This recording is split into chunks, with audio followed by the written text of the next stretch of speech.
Good morning, Ultimate Business Support, and welcome to our beautiful guest, Marie. I'm sure everyone can see her already, so they can all see you, see you and hear you as I'm introducing her. Good morning, Elaine. Thank you for saying good morning to both of us. Actually, she's saying hey, Nat, and hey, Marie, and a welcome to everyone that's on live stream, everyone that is on GoToWebinar.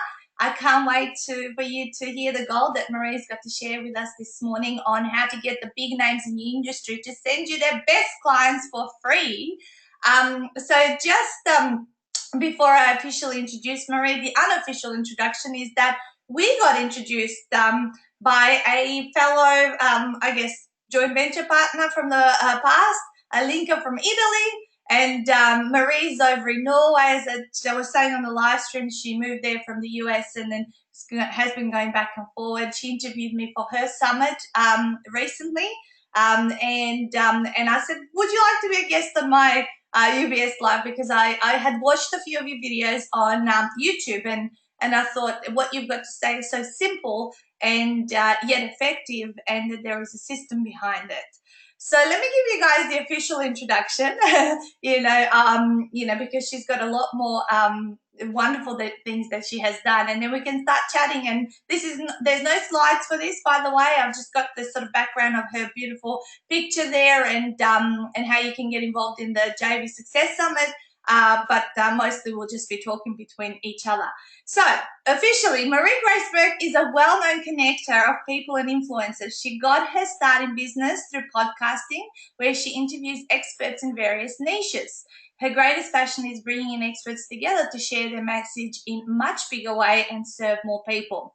One of her latest projects is called the Joint Venture Success Summit, where she brought in over 50 entrepreneurs and JV experts to share their secrets on how to package, promote, and profit from joint ventures, partnerships, and help coaches, authors, speakers, and experts build a big list, get more clients and sell more for their programs, leveraging the power of JV partnerships. Okay, and if you want to get that toolkit, as I mentioned, it's on the screen right now where you can go, but we'll mention that later as well. So good morning, Marie. Good morning, Natasa. Good morning, everyone. Good morning to the listeners of UBS. I am excited to be here. I love it. I love it. So I guess that was the official introduction, but how long ago did you start in your business, and what were your key things, I guess, around the topic that we're talking about today that you thought, gosh, this really works? So give me a little bit of a brief background from you. Awesome. Thank you. All right. Well, it wasn't that long ago. I actually was tinkering with the idea way back, but I didn't start it. Took the leap of faith until 2 years ago. Then I quit my job, I quit my job from the U.S. and moved to Norway with my husband, and now we're living in both countries, half the time in Norway and half the time in the US. So when I got started 2 years ago, I launched my podcast. It was my podcast that launched my business online. A year after the podcasting, I launched my first JV program partnership. I launched actually my first product, and that involved JV partnerships. And I did everything wrong. I mean, that that product launch was, the JV partnership that I got there, I did everything wrong. So that gave, although I did everything wrong, I still built my list to a couple of thousand. So I realized, wow, even if I did everything wrong in here in terms of getting JVs and doing the JV thing, I still built a sizable list. So I said, wow, that got me real curious and interested in learning a lot about joint ventures and doing it the right way. So that led me to my quest for, I want to learn this joint venture thing from the experts in our field, especially in the coaching, author, speakers, transformations expert space. So I launched my summit last year, all about JV partnerships, and I put in all of the experts about JVs in one platform. And then as I learned from them, I also implemented myself. I did another launch and another launch. I did JV partnerships after JV partnerships to kind of hone my skills on it. And then I realized that, wow, the power of joint ventures is really, really huge. So I feel like, wow, this has to be one of the marketing strategies that we have to do.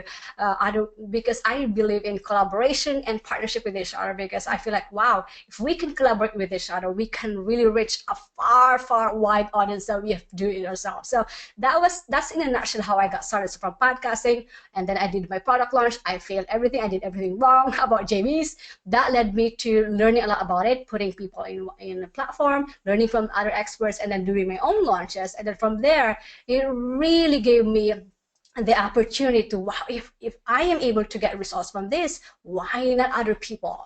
So I feel like this is my journey to really helping others to leverage the power of JV partnerships, because I see the power of it. I see where we're going with this one. It's about relationships and collaboration. I think if you put this one as a strategy, we can go a long way into impacting other people. So that's where I came in, and I hope that was helpful to everyone who want to know how I got started and where I am today. Yeah, wonderful. I love it. So tell me, like, I guess our audience and me, I'm a big how-to person. So, so where does one start? So say you want to get the attention of someone who's quite influential, but you're not quite there. As you said, 2 years ago, you started your own podcast and you were brand new. Well, how do we get the attention of the big names who we kind of probably even feel intimidated to approach? Great question there, Natasa. So there is really a process, but when I got started, I was nobody. I mean, I didn't know anybody and nobody knew me.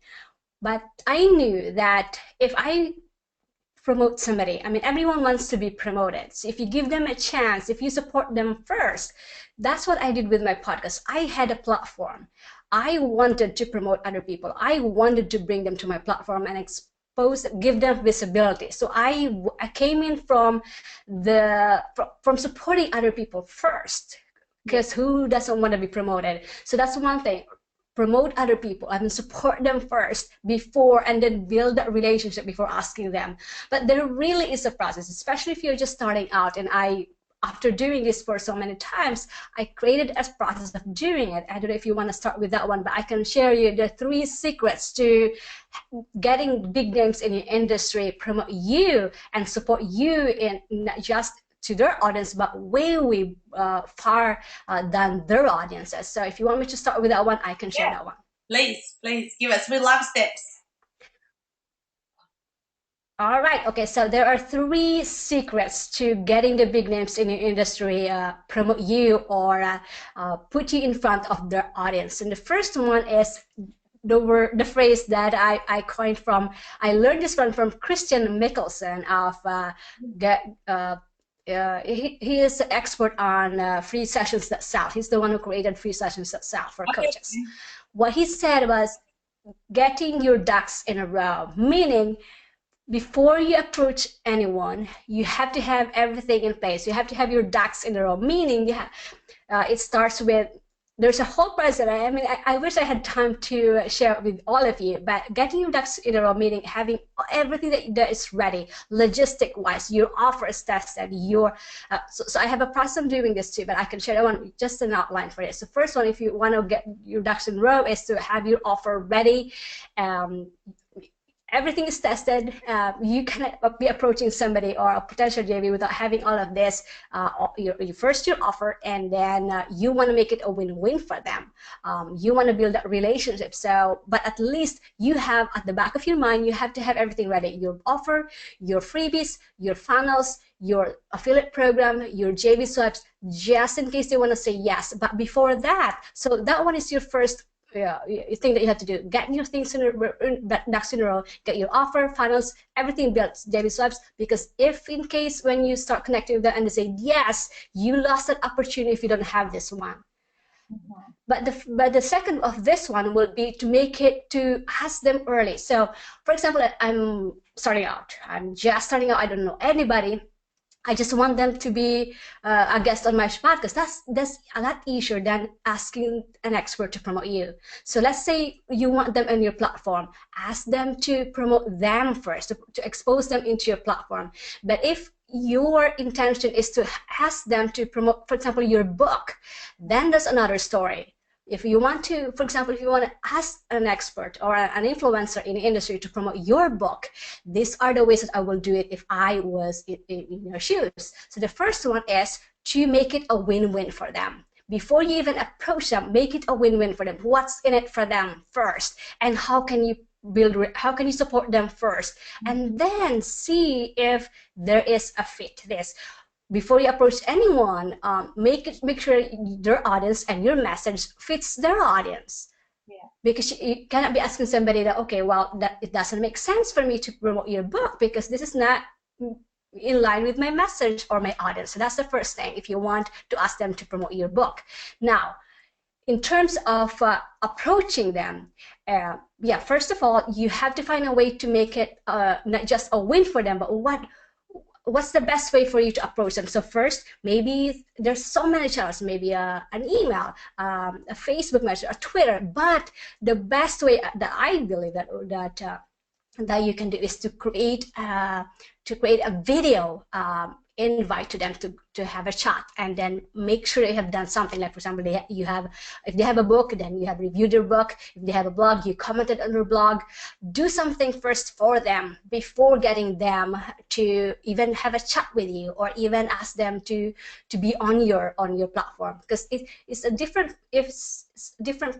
way to approach people if you are inviting them on your platform or asking them to promote you. So so I hope that was clear. When you want them on your platform, then this is what you're going to do. If you want them to promote you, there's another whole story, and that one is first getting ducks in a row, and then asking them early, because a lot of these experts have their marketing calendar filled up way in advance. So if you want them to promote you in March, you cannot be asking them in February, because chances are their marketing calendar is full. So you have to ask them way in advance. You have to connect with them way in advance. And then the third one will be to make it a win-win for them. What's a win-win for them? So first of all, think of the opportunity cost for them. Remember, if they have to promote you to their list, what would it take for them to say yes? And one of the one is considering opportunity cost, meaning, is it worth their time? So let's say there are two people that they are considering equally important, everything, like in terms of pricing, in terms of benefits, in terms of rewards, in terms of commission, the friendship. What would be the one last thing that they have to consider? That is the opportunity. So would it be worth their time to promote you versus this other person? So you have to think about that one. And we are in business to be profitable. That is so huge. Sometimes we forget that one. Okay, maybe it's different if you have a great relationship with that person, because maybe opportunity cost is not that important, because they just want to do you a favor. But still, you have to think of their opportunity. So what's the time? Is it worth for them to be promoting you versus someone else? Because they could have promoted somebody else's that's more worth their time. And I'm talking about what is the ROI for them. So let's say you have a program coming up, a 6-week program, for example. You give the commission of 50% to 2,000 product. That would be commission of 1,000 products. So if somebody has this product and that much commission, and another that they are kind of choosing in between, the lesser will, they will give more time to this who has a bigger commission, because that's opportunity cost for them.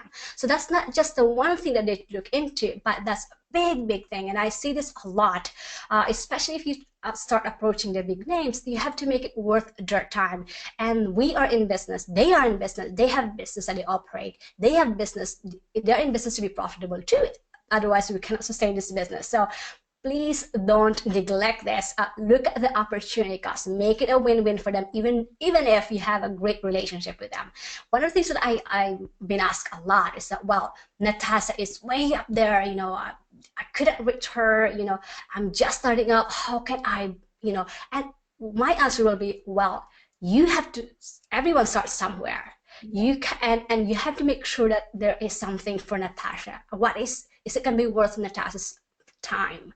If considering all of the other factors, would it be worth her time? So put yourself in their shoes. What would you do if you were in their shoes? Yeah. I want you to understand that when approaching somebody else who is already up there, they started right where you are, but they built a lot. They use time, energy, everything to get into where they are. So put yourself in their shoes. What would you be feeling? What would you be thinking if you are there and you are approached by somebody else? Not that I'm saying, okay, you can approach somebody else's that caliber, but start where you are and then progress where until you get there. But make it always a win-win for them. And like, for example, with me, when I got started, I didn't have anything to offer them, but I know that my message is important, and we all had that. So what I did was I started with people at my level or a little above my level, and then I progressed, and then I kind of deposited something, to make it like a win-win for them, so that by the time I'm ready to approach that influencer with, let's say, with a big list or a big audience or credibility and big authority in that niche, then I have something equally important for them. Something that they can, okay, maybe I cannot be at par with them, but I have something that I can offer them already. I built this real estate. I call it real estate slowly. So don't think that, okay, I am starting out, I am gonna approach Natasa, if you are not at her level, start where you are and approach people on your level and build that way. One of the things that I got when I interviewed 60 plus experts on JVs, this is what they said. Well, we didn't start up here, we start down here. What we did was we partner with people in our level, and then slowly we move there. So look at it as like a stairway. Don't look at this one as a quick thing.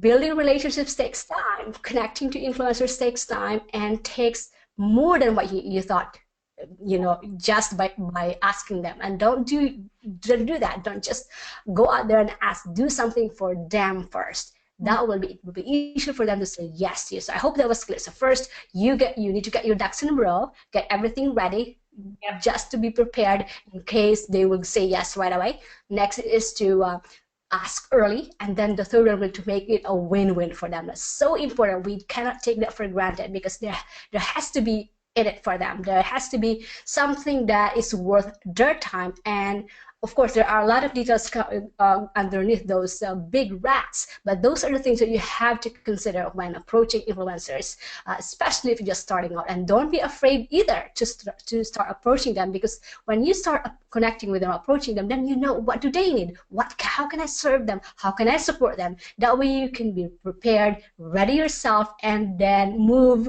upwards until you get their attention. It's not going to be a like overnight thing, but it's well worth it to have everything in place and then start connecting to other people. So I hope that was helpful. I hope that was clear. Yeah, if I can just maybe summarize and say it in my words as well, in terms of what I understood you shared there, and maybe share some insight. And by the way, guys, if there are comments or questions that you want to pop up on the live stream or go to webinar, please do so now, because I've been checking them as Marie has been talking. But yeah, absolutely. Like, I think you're right. Like, for my US tour that I'm planning now in May, I started connecting with people in November, December, and I have already got about 6 to 7 joint venture partnerships set up, in terms of, they know this is coming up, and that they'll separate some time for me to promote what I'm doing, and vice versa. I believe what we're doing right now, like as you said, your podcast, or in a way this is a podcast, it's not an official iTunes one, but we've been doing this nearly 2 years. The UBS Live are pretty much weekly. We only probably miss 6 or 7 weeks in the year when I go on holidays. But what a wonderful way also to build a relationship. And I think what must have worked really well for you is to have people on your podcast to interview, which warms up the relationship. It's not a big commitment. And most people will say yes to an interview or a podcast, because, you can never have, say, your name and your voice into as many places on the internet as possible, which is, I think, also an awesome first step, as well as, to move that relationship more towards, what am I going to do for you? What are you going to do for me? And so on. I mean, that's how our relationship started as well. It's almost testing the waters as well.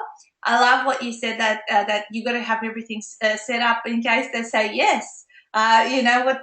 Otherwise, there's no point in going there. And then the third thing that I understood, which I have seen, I'm coming up to 7 years in business. I have seen from day one the types of people that I used to collaborate with were definitely either on the same level or one level up from where I was, and always grateful. And of course, to focus on that, building your own list, because your list would be your biggest asset in terms of going to people and saying, hey, you know, you interested in, you know, everyone, it seems to be asking nowadays the question, how big is your list?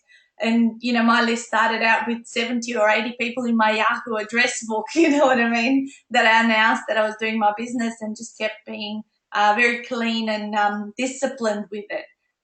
Yeah, so great strategy, Christiane is saying. A couple of comments. Yep, great content. So, is there uh, so what would you say? So, there's obviously offline and online collaborations that can be organised with people. What do you think the best online kind of strategy for a collaboration is? Like, would you have something that, you know, I mean, I guess you've had lots of people on your JV Success Summit that come on. And so what would you suggest from what you've observed that people do are the kind of things for people to set up if someone says yes?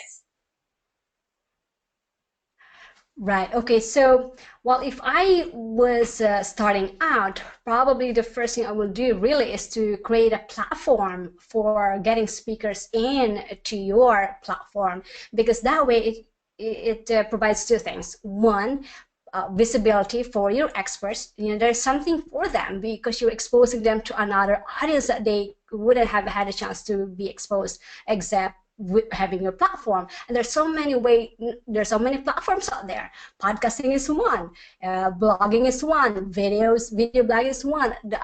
One of my favorite is Summit, where you put in, so it's an online event wherein you put a lot of experts in one place in such a short time.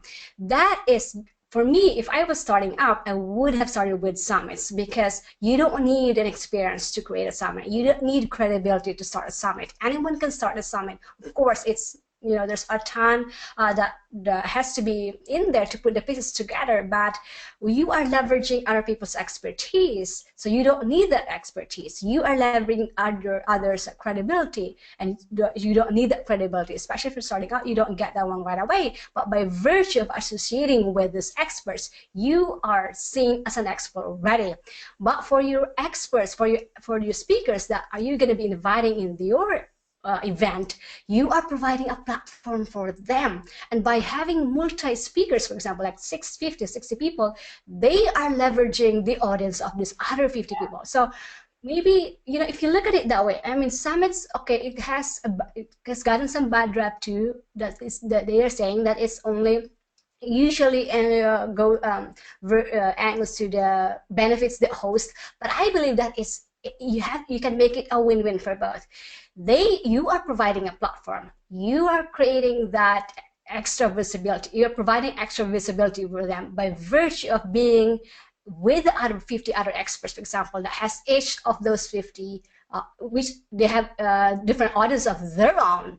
So there is a win for them. Plus, there are so many other ways that we make it a win for them. But for one thing, I think the best way, really, when you're just starting out, is to create a platform where you can bring in other experts and provide that visibility for them, provide another way for them to share your message in a much, much bigger way. Because look at that, you are leveraging other people's audiences by virtue of having them in one place. So that would be one of the things that I will do if I was just starting out, especially with the JV thing, because summits, for example, or like what we're doing, this is collaboration. This is another form of JVs. Okay, maybe you think of JVs as, you know, the normal traditional definition, which is merging with companies or partnering with companies. In our world, in the experts world, author, coaches, speakers, transformation world, JVs come in many forms, and that's like collaboration on a podcast, or for example, an interview like this, summits, or collaboration by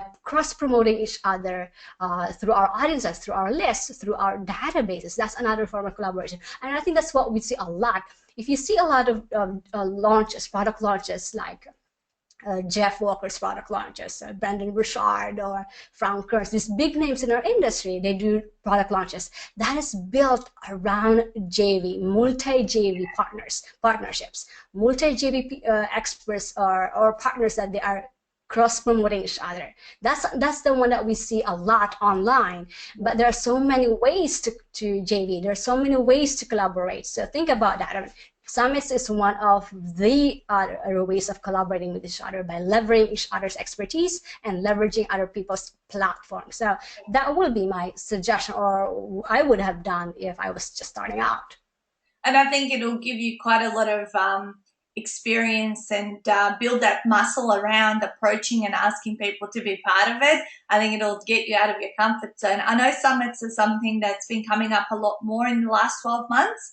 And I guess podcasting was the popular thing, let's say, that started out 2 or 3 years ago. I think of the last 12 months, it is summits, and people should actually take part of in a summit to see how it actually is set up, at least in terms of the customer experience. And I know this stacks of value for I think it's a very low cost entry point for people to get access to so much valuable information. I believe so anyway, because I've started being asked to be part of a lot of summits. So also, I'm kind of going, okay, which one? Because as you say, the marketing calendar can get quite booked out. And it's very important to think, I think, 90 to 180 days ahead of time when wanting to promote something, in the future, or you're looking for help. And then I think, would you say that joint venture partnerships, and what I have found is they're ongoing, like, once you get to know someone, the trust is there. So really don't look at just that one cross-promotional activity. This is like, you and I have now started to have a little chit chat, and so on Facebook, and we're kind of starting to warm up even more to each other, more like friends level than just being, oh, you're this person there and I'm this person here, and the warmth progresses, doesn't it? Exactly, yes. JV partnerships, you want to look at it as a long-term relationship. You don't want to do this one as a one-night thing, one-night stand. You want to build a relationship and create the long-term relationships with your JV partners, because they are going to be the people that can continue to support you. That they have your backs. You have them, they have your back. That's the beauty of JV partnerships, because once you find that great JV partner for you, wow, they are the people that you're gonna want to nurture, because they have your back, you have their back. It's like a mutual relationship, and it is amazing once you find those people. So look at it in terms of long-term, building a long-term relationship with them, making sure that you are making it a win-win for them, and that you're nurturing that relationship. Okay, maybe some JV partners doesn't work, maybe can be like a one-time thing, but yeah, we all know that one. Sometimes we don't know until we get there. We don't know until we do something together, that maybe we're not fit, but that's okay. It's us in a relationship that happens too. But once you find that someone or that JV partner that you can, that everything you click, your audience love that person, I mean, you made it a win-win for both. You nurture that relationship and look at it that, okay, wow, this is someone that I want to nurture and build a relationship long term. But all I want to say is that when you go into this one, think long term, not just one. Even though maybe it won't work out after the first one, think of it either way as a long term relationship, because there are so many ways that you can partner with each other. Maybe not just a cross promotion. Maybe you want her to be presenting in your audience. Maybe you want her on your podcast. Maybe you want her on your blog. There are so many ways that you can support each other beyond just cross promoting with our database. Yeah, I love it. Yeah, I always believe that. And if you can find, I think, a handful of those golden joint venture partners, it can be huge. I mean, a lot of people know Francesca Moy and I call each other sisters from another mother. She lives in Brisbane, I live in Melbourne, and we continuously have added so much value in each other's businesses, but we continue to nurture all that, day in, day out, week in, week out. And some people can become like a very regular part of your everyday life. So thank you so much. I think that was super valuable. Hope everyone that's on the call and got lots of insight around that. I certainly recommend always interview someone to warm up to them, for them to warm up to you. It's very flattering to be asked to be interviewed. So you're already starting in someone else's good books. I have a comment here. Been approached by several NLP training companies to train their graduate students in how to attract clients using Facebook. One is a high-profile national company. I was asked how I could add value to the company and the graduates. How would you compose your response to something like this? Oh, Adair, let me think on that, because we've run out of time, and I sort of saw your comment, but I didn't read the whole question. Amy saying, thanks, Marie, great content. This was very valuable from Christiane up here on the GoToWebinar. Thank you, everybody. Look, if there's any other comments or questions, or maybe Marie and I can actually look at the Adair's question after the call on it'll be posted in the UBS live stream, or maybe we can post some answers there for your suggestions, Adair, just to help you, just because we're running out of time. So thank you so much for being our guest. Is there? Please tell us briefly about the. So what is it? A JV packet bundle? Something for them to get some steps in how to set up JVs on that actual link that you shared? Yes. So if you want to learn more about how to leverage the power of joint venture partnerships, I created a bundle for you, plus my top 3 favorite sessions during the recent JV Success Summit. And you can get that one at www.jvsuccesssummit.com. That's my whole JV checklist and cheat sheets, plus those top 3 videos that you can start learning more about how to leverage these JV partnerships that you can start using as one of your marketing strategy. Beautiful. And I've just shown that on the live stream so they can take it down and people can see it already on GoToWebinar. We'll post it in the comments as well. But yeah, absolutely. And I really look forward to taking part in your upcoming summit. I think it's starting very soon, isn't it?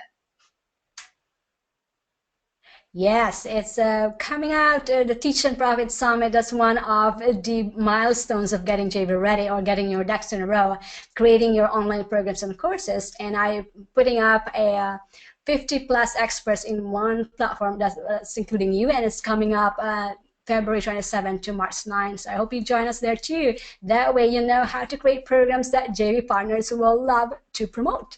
I love it. I love it. Awesome. Well, let me tell you guys, just who is coming up next week, and I've got to always have a little quote to share. So here's Anthony. I'm actually going to be going to his wedding in April. He's invited me. This is what happens. Anthony and I have known each other for, gosh, probably 5-6 years. He's based in Sydney. He moved, I think, to Vietnam, but I think he might be back. And he's just been a person that I've always caught up with over there, promoted me, asked me to write certain things, vice versa, just helped each other out, introduced each other to people. And he will be sharing the top 5 mistakes business owners make with their blog and content marketing. So Anthony, after so many years of knowing each other, has invited me to his wedding, and so I'm making it all happen so I can be there. And this is how it can happen as well. So that's next Monday, the 13th, I believe it's next Monday.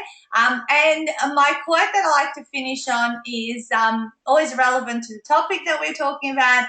But just one great partnership with the right person can have an incredible impact on your business success, which is so true.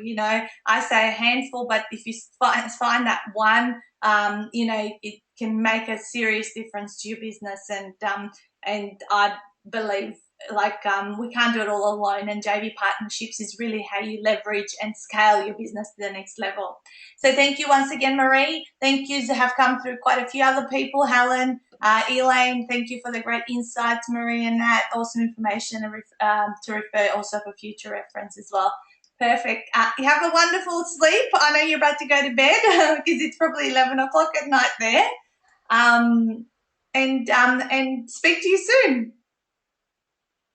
Yes, thank you so much. Thank you so much for this opportunity. And yeah, speak to you soon. Bye, gorgeous. Bye.